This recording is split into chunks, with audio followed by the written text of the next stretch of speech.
Okay, next adjustment that we're going to be taking a look at is the hip of the trouser. So we can either take in the hip or we can let out the hip.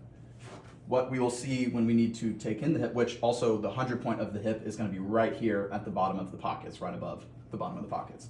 What we're going to see when we need to take in the hip is usually some kind of bowing out around the hip and just excess fabric through here that you're able to pinch comfortably and clearly see that there's excess, which we do have here, as you can see when I pinch this amount.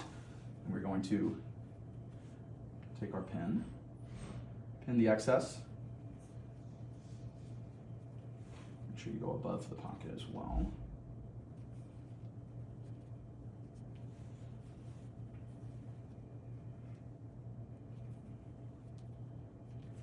And always pin both sides.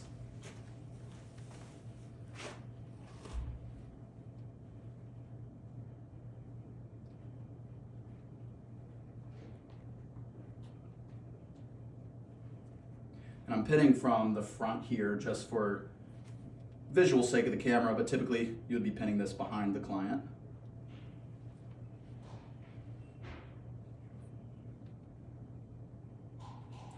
Boom. So we got that all pinned up. And then what you're going to do, measure both sides and then translate that on both sides of the trouser as well. So we've got a total of 3 centimeters in full circumference for a hip reduction.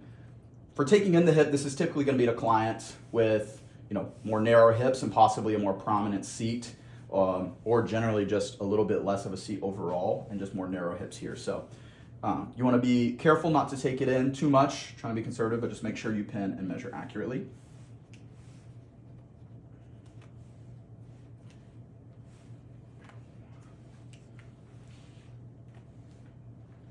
You're a great mannequin. I need to get you a job sitting.